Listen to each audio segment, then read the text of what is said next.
Dylan Hayes is 30 years old and runs a small electrical repair crew in Austin, Texas. 3 guys on payroll, 1 beat-up work truck, and a schedule that never really empties out. He's on job sites by 7 in the morning and home by night, too tired to do anything except check tomorrow's materials list. An ex-girlfriend once told him straight that he didn't have time for a real relationship, only for work. She wasn't wrong. After that, he stopped trying. Dating felt like another appointment he'd eventually have to cancel. So when his friend Jenna offered to set him up with her co-worker Kelsey Hart, a 28-year-old ER nurse, he almost said no. Jenna told him one thing that changed his mind. Kelsey was just as bad at keeping a normal schedule as he was. That part made him laugh. They picked a Friday night at Taco Libre, a casual Mexican place near downtown. Dylan showed up at 7, got a table by the window, ordered a beer, and waited. The messages started coming in. Kelsey was stuck at the hospital.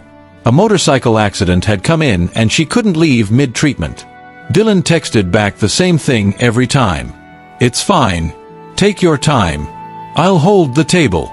He meant it. He'd canceled dinners, birthdays, even a short trip once because a client's breaker box caught fire during a storm. He knew what it felt like when your job didn't fit neatly into a calendar. At 7:43, the door opened and she walked in still in her scrubs, hair coming loose, an old coffee stain on one sleeve, eyes red from a long shift.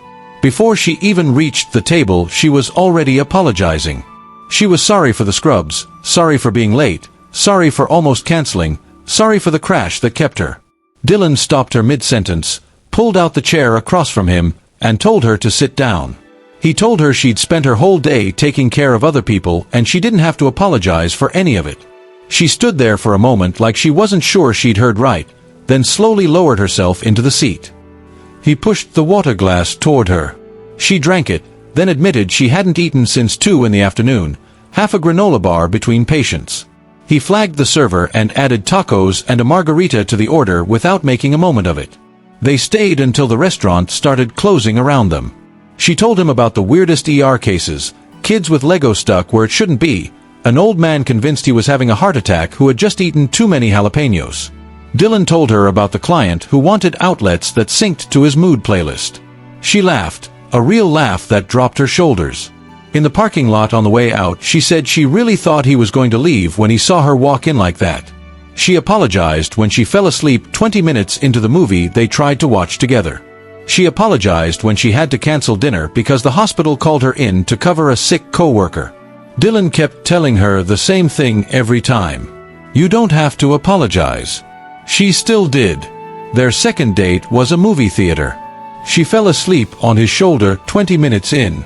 When the lights came up, she woke in a panic, called herself the worst. He told her quietly she needed sleep more than she needed the ending. She answered hours later with voice notes because typing was too much. He'd hear her tired, raspy voice telling him she just pulled a battery out of a 5-year-old's ear.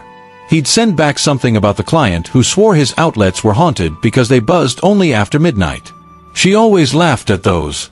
They met late, usually at 24-hour diners or taco places, sometimes him smelling like sawdust and burnt wire, sometimes her still in scrubs, eating fast and talking like two people who didn't need to perform for each other. One night driving her home, she asked him quietly if he thought she was too hard to date. He asked her why she was asking. She told him about Ryan, the finance guy, 9 to 5, weekends free, everything scheduled in advance. He said he admired what she did at first. Then after a few months he started getting frustrated with the cancelled plans and the night shifts. One night he told her she'd never have a normal life if she stayed in the ER. That no one wanted to be with someone who was never really there. She chose the job and he left.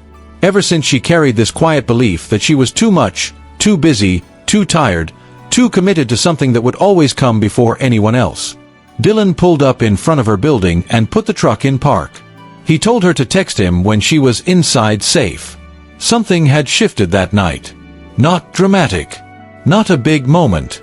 Just two people recognizing the same old wound in each other and deciding without saying it out loud that they weren't going to run. 3 months after that first date at Taco Libre, Kelsey got called into her manager's office and offered the charge nurse position for the evening shift. More money, more responsibility, more recognition.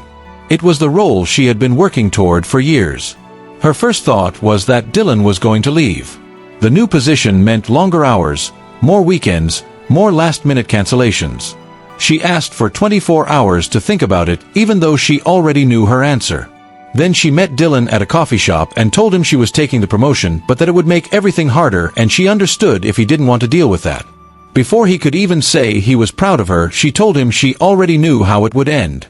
2 weeks later he texted Jenna and found out what time Kelsey got off. He drove to the hospital at 10:45 and waited in the dark parking lot.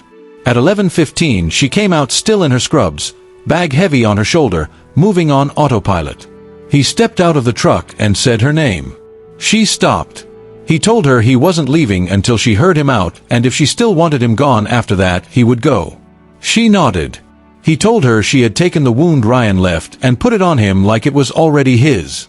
He told her she didn't get to decide how he felt or what he could handle. She said she was always going to be late, always tired, always choosing the hospital. He stepped closer and told her he didn't fall in love with her because she was easy. For months later she still showed up late more often than not, but she apologized less.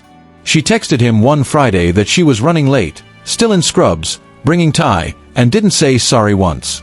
He smiled at his phone like an idiot. She got her first performance review in the new role, and they told her she was one of the best charge nurses they'd seen in years. That night they celebrated with frozen pizza and cheap wine. She held her glass and told him she used to think that to be loved she had to be easier, less ambitious, less tired, less herself. She said now she understood that the right person wouldn't love you because you became less. They'd love you because you stayed exactly who you are. He clinked his glass against hers. The story doesn't end with anything dramatic. It ends on a quiet rainy night in Austin with Kelsey curled up on his couch, still in her scrubs, 2 half-eaten takeout containers on the coffee table, Dylan beside her going through tomorrow's job list. Nothing perfect about it. But she was there.